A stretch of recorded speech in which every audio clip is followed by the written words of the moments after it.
Tarcísio,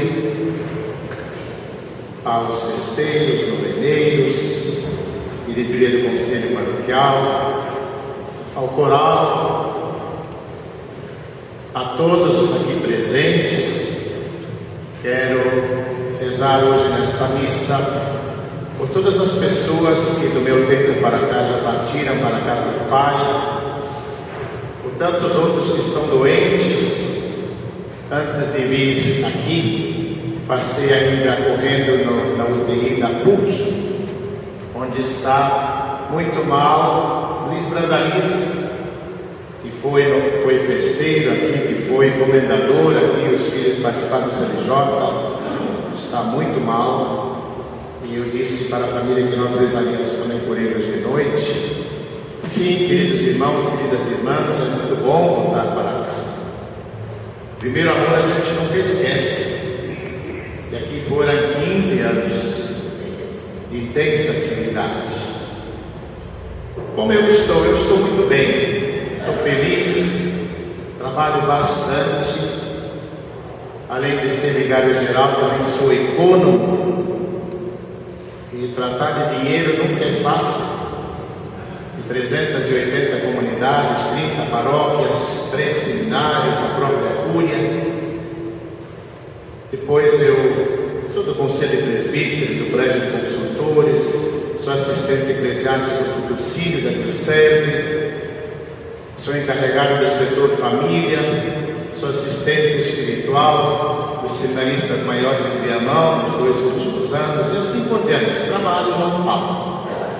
Os fins de semana, quando não ajudo o Dom Paulo a fazer crismas ou alguma outra celebração a nível de diocese, eu ajudo na paróquia de Teutônia, uma paróquia grande, no município de Teutônia de Westfália. É o grande reduto luterano da nossa diocese. Só na região onde eu e o Padre Eduardo atendemos trabalham 7 pastores luteranos. Para terem uma ideia, então, quanta gente tem aí. Eu estou bem, estou feliz, e muito feliz ainda por retornar à sempre querida Igreja São Pedro. Nesta noite nós estamos começando mais uma novena, e escolhemos um tema muito bonito: a Evangelii Gaudium, a exortação apostólica do Papa Francisco, a alegria do Evangelho. Eu começaria dizendo que a própria escolha do Papa Francisco foi uma grande alegria para a Igreja. Ninguém podia imaginar que tantos outros nomes cogitados, que de repente viesse um Bergoglio da nossa vizinha Argentina. É impressionante como este Papa é amado no mundo inteiro. Eu estive no ano passado na Europa, só se fala do Papa Francisco. Papa Francisco tem até um pouco cuidado para não virar uma franciscomania na igreja. Ele não fez ontem a procissão de Corpus Christi em público, fez a sua procissão particular e descansou porque tem uma grande viagem pela frente agora, exatamente para que as pessoas pensassem mais no Cristo do que no Francisco. Esta foi a resposta que ele quis dar. E o Papa Francisco, com toda a sua cultura latino-americana, com todo o seu zelo apostólico, seu zelo cristão, ele escreveu uma exortação muito bonita, que vai direcionar certamente por muito tempo os caminhos da Igreja. E hoje nós vamos olhar um pouquinho sobre o que ele diz no primeiro capítulo, a vocação missionária da Igreja. E o Papa começa dizendo uma coisa que nós sabemos, mas que nem sempre fazemos: que tudo começa como mandato missionário de Jesus: ide e fazer discípulos meus todos os povos, ensinai-os a praticar tudo o que vos ensinei, e batizai-os em nome do Pai, do Filho e do Espírito Santo. O Papa não está dizendo: se vocês querem, façam o favor, Papa está mandando. O Papa está dizendo aquilo que Jesus Cristo disse.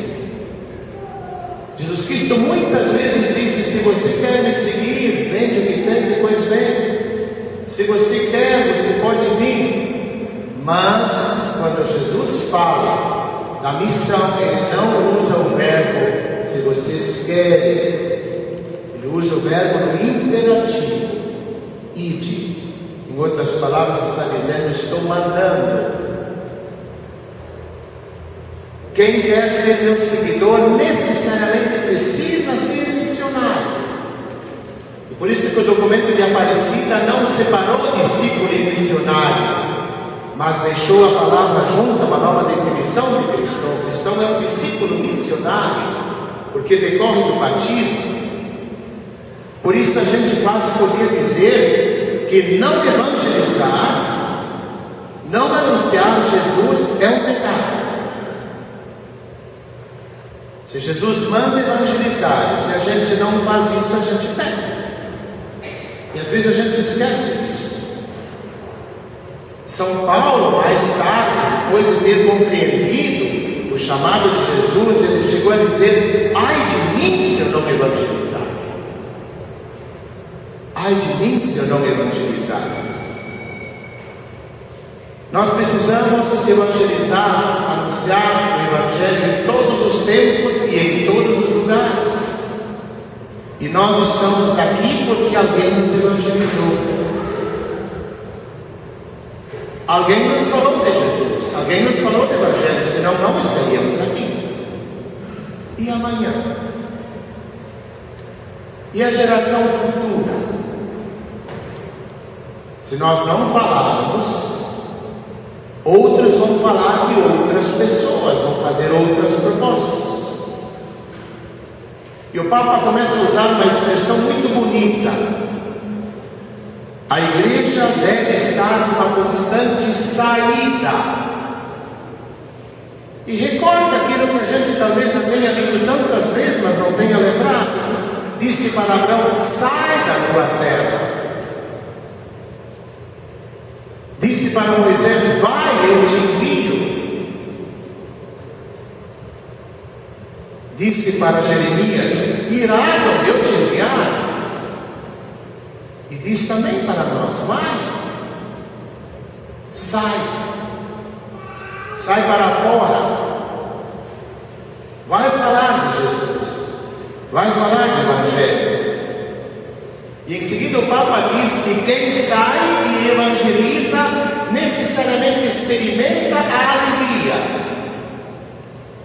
O Papa usa muito a expressão alegria, porque não se entende um cristão triste. E o Papa diz que aquele que evangeliza experimenta a alegria, assim como aqueles 72 discípulos enviados voltaram alegres. E Jesus lhes diz: vocês não se alegrem porque os demônios se submeteram a vocês, porque as serpentes não tiveram força contra vocês. Alegrem-se porque evangelizando vocês escreveram o nome de vocês no céu. Jesus também exulta pela alegria de que o seu evangelho chegou aos pobres. Eu te louvo, Pai, eu te bendigo. Os apóstolos, cheios de alegria e de admiração, assim ficaram porque todos entendiam a mensagem em sua própria língua no dia de Pentecostes. E Jesus sempre desafia para ir a outra parte. Quem não gostaria da companhia permanente de Jesus? Quando Jesus estava em Cafarnaum, tinha curado a sogra de Pedro, ele disse: vamos para outras aldeias, vamos adiante, não podemos ficar aqui. Este povo já nos conhece, tem outro povo que precisa nos conhecer. E Jesus sempre dá um exemplo, e a gente costuma dizer que ele é o missionário do Pai. Aí o Papa começa dizendo, depois dessa abertura aqui, a igreja, a pastoral, precisa de conversão. E que nós precisamos estar num estado permanente de missão. Que a igreja precisa, guiada pelo Espírito, a essência missionária, que é a sua primeira e principal missão. A igreja missionária por excelência nunca pode esquecer isso. Não podemos em momento algum, em lugar nenhum, deixar de falar de Jesus, de preferência daquilo que vimos e ouvimos, porque seremos testemunhas. Por isso precisamos fazer primeiro a experiência de Jesus.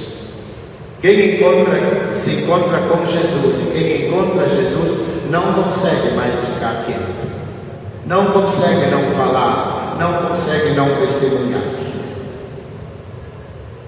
E aí o Papa começa agora aos poucos a entrar lá na ferida.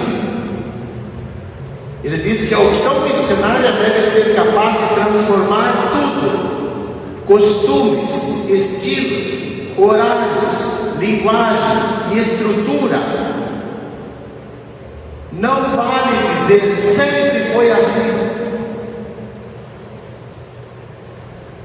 Lembro muito bem, lá em Bom Princípio, quando eu era menino, os irmãos maristas fecharam a casa de formação deles e abriram uma escola agrícola.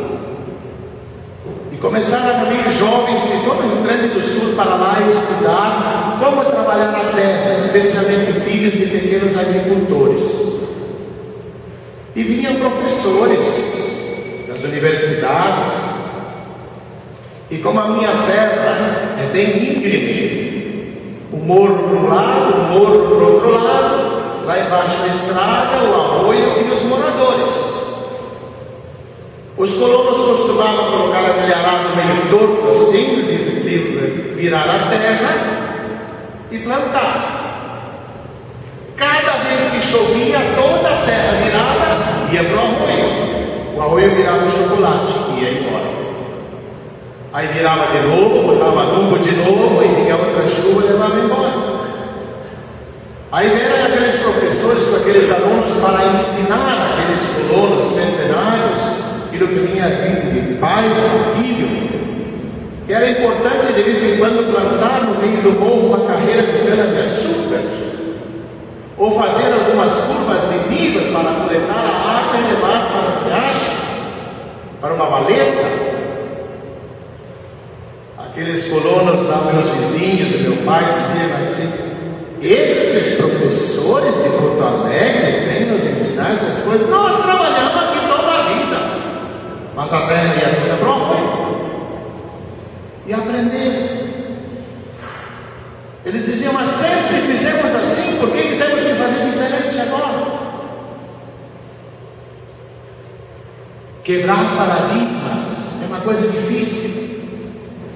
Conta-se que um dia a mamãe estava fazendo uma tripa grossa, e aí a filhinha estava na frente, observando aquele movimento, encheu aquela tripa de carne, e quando terminou, ela cortou uma pontinha de cada lado. E a filha disse: mãe, por que a senhora cortou isso? Eu disse: não sei, minha mãe sempre cortava. Liga para a avó e pergunta. Aí ligou para a avó: vó, a minha mãe acaba de fazer uma tripa grossa, e quando ela terminou, ela cortou um pedacinho de cada ponta. E eu perguntei por que. Ela disse que não sabia, que a senhora sempre cortava. Por que a senhora sempre cortava? Não sei, minha avó sempre cortava, minha mãe sempre cortava. Mas liga para a Bisa, porque ela hoje está bem lúcida, ela vai te explicar. E contou toda a história para a Bisa. E de repente a Bisa disse: mas querida, a minha panelinha era muito pequena e não cabia. O Papa disse que às vezes nós continuamos fazendo as mesmas coisas de 20, 30, 40, 50 anos atrás, e não podemos mais dizer sempre foi assim. Em Porto Alegre, fico pensando assim, tem pessoas que gostam, mas a grande maioria das pessoas em Porto Alegre, hoje domingo de manhã às 7 horas, dormem. Uma vez eu fazia muitas missas em Porto Alegre às 7 horas da manhã. Algumas igrejas aqui em Porto Alegre estão começando a fazer uma missa ao meio-dia. Quando as pessoas saem do trabalho, vão aqui em Porto Alegre, vêm da grande Porto Alegre, faz uma missa para poderem participar. Os horários de atendimento das secretarias, horário comercial, aqueles que trabalham fora esses horários, que não podem vir nesta hora. As igrejas fechadas. Preparamos hoje para a primeira comunhão como preparávamos há 40, 50, 100 anos atrás. O mundo mudou. Nós temos que mudar a linguagem, os costumes, os estilos, a linguagem, os horários, a estrutura. Mas ele diz em seguida que a paróquia não é uma estrutura caduca, mas deve se analisar e adaptar constantemente horários, desafios, pessoas, urgências. Os nossos grupos, os movimentos, as pastorais, os sacramentos devem se analisar constantemente para ver se ainda correspondem. A paróquia ainda consegue ser uma comunidade cristã ou é um grupo fechado?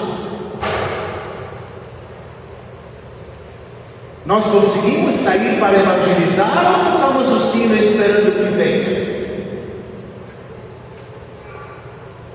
Eu fiquei me perguntando quando meu pai, no ano retrasado, fez uma cirurgia na Santa Casa. O horário de visita era da 1 às 2. Então, dia sim, dia não, eu vinha lá de Montenegro para visitá-lo. E o pai, todos os dias, recebia visita de nossos irmãos crentes. Nesta hora, que era a hora da visita e era a hora do almoço. Quantos cristãos hoje será que vão na Santa Casa na hora da visita visitar um doente? É o momento da fragilidade humana, da dor, do socorro. E ali não estamos.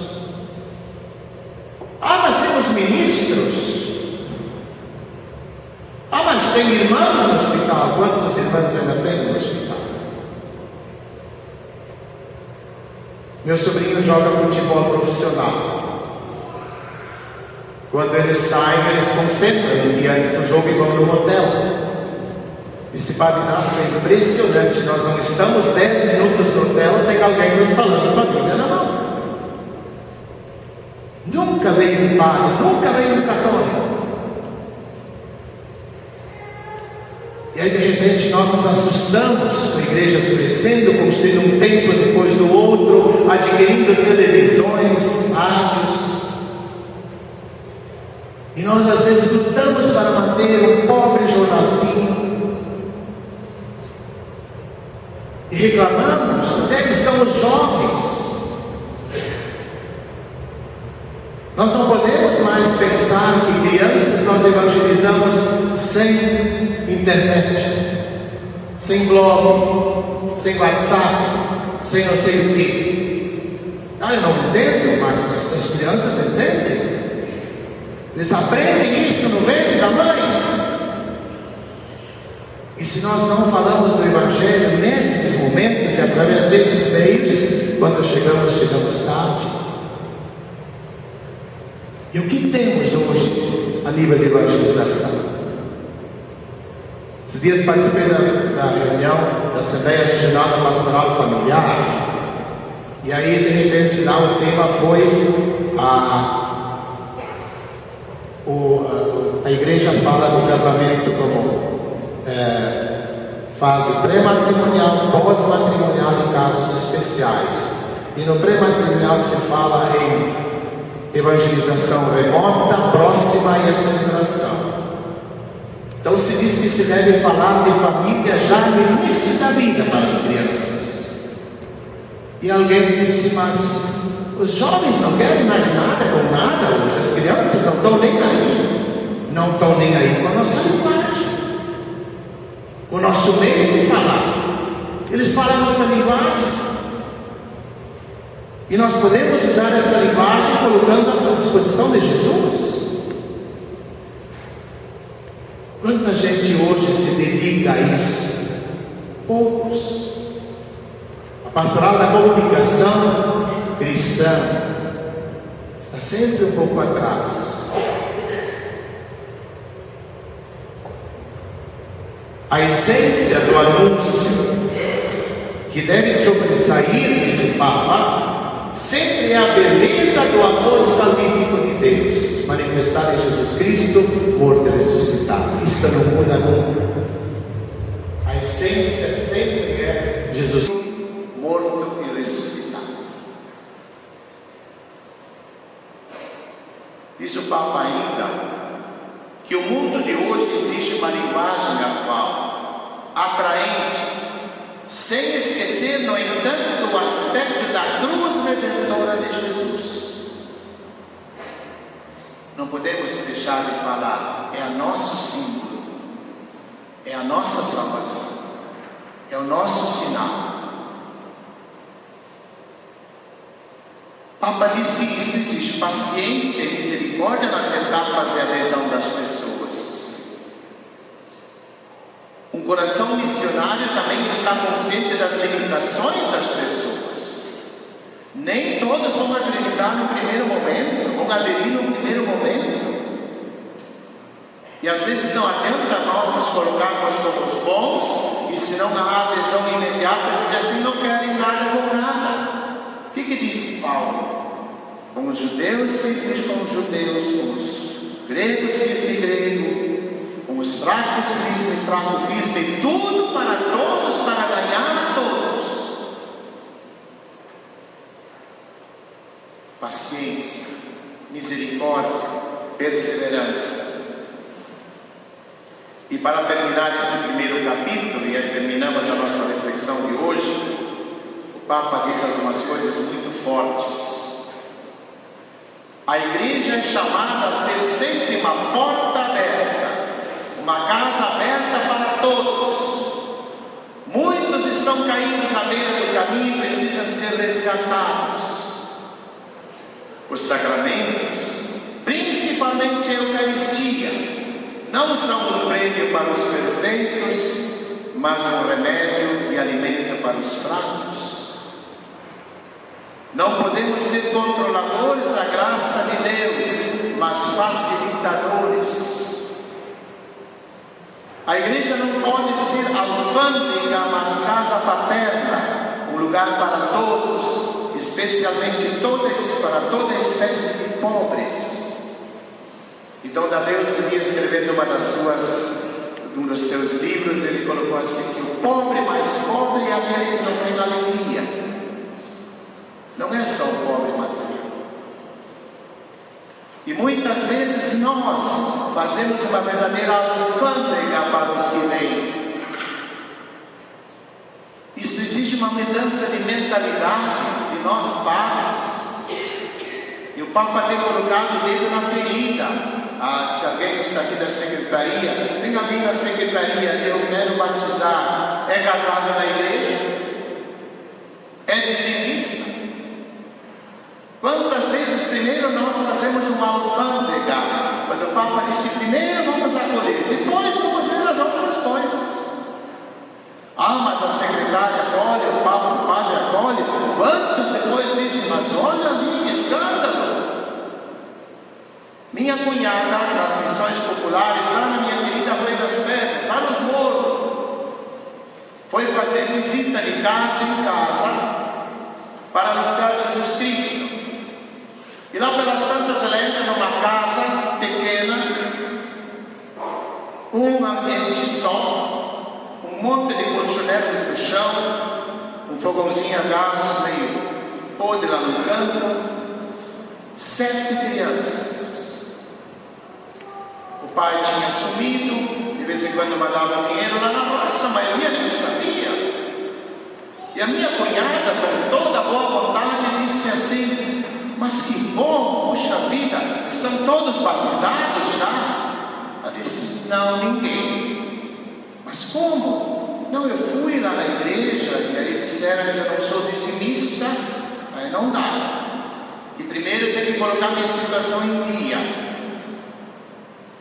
A minha cunhada, com toda lá da coordenadora da comunidade, disse: quem sabe, estamos em Santas Missões Populares, vamos fazer uma celebração domingo, vamos batizar essas 7 crianças, fazer uma preparação bonita. Eu me prontifico a fazer isso. Não são dizimistas, não pode. Isso acontece na nossa igreja, queridos irmãos, queridas irmãs. E o Papa diz que nós não podemos ser uma alfândega, mas uma casa paterna que acolhe a todos. Quantos não estão conosco aqui porque nós os afastamos pela nossa indiferença, pela nossa frieza? Aquele bebe, aquele tem esse problema, aquele tem aquele problema. Eles, aliás, eles nem vêm mais. Cardeal Paulo Rumas, antes de deixar São Paulo, ele escreveu uma cartilha e disse assim: a nossa igreja católica infelizmente está perdendo os pobres. E tem muitos pobres. Pobres materiais, pobres espirituais, pobres de toda a espécie. E o Papa termina esse primeiro capítulo dizendo assim: saiamos todos para oferecer a todos a vida de Jesus Cristo. Olha agora que frase que mexe. Prefiro uma igreja acidentada, ferida e enlameada por ter saído pelas estradas, a uma igreja enferma pelo fechamento e a comodidade de se agarrar às próprias seguranças. Prefiro uma igreja acidentada, ferida, enlameada por ter saído pelas estradas, a uma igreja enferma pelo fechamento e a comodidade de se agarrar às próprias seguranças. A gente não gosta muito de ouvir isso. Se a gente for bem sincero, bem franco, bem humilde, bem modesto, a gente diz: é verdade. E a gente começa a dizer que a gente não tem tempo, que não tem condições, que não tem dinheiro, que não tem ninguém. Nós católicos não somos bons missionários. Nós não conseguimos nem ser missionários lá em casa, muitas vezes. Infelizmente. E o Papa está dizendo que o mundo está carente da alegria do Evangelho. Essa é só a introdução. O Papa puxa as orelhas, movido pelo Espírito de Deus. E ele tem razão. Vamos rezar-nos e vamos pedir a São Pedro, que foi um grande missionário, que era um pescador. São Pedro não tinha curso de teologia, que quando se tratou de morrer disse: olha, não sou digno de ser como meu mestre, me crucifique de cabeça para baixo. Foi um grande missionário. Vamos pedir a esse missionário que nos inspire e coloque a dor no nosso coração para sermos grandes missionários, para levar a alegria do Evangelho aos nossos irmãos. Assim seja.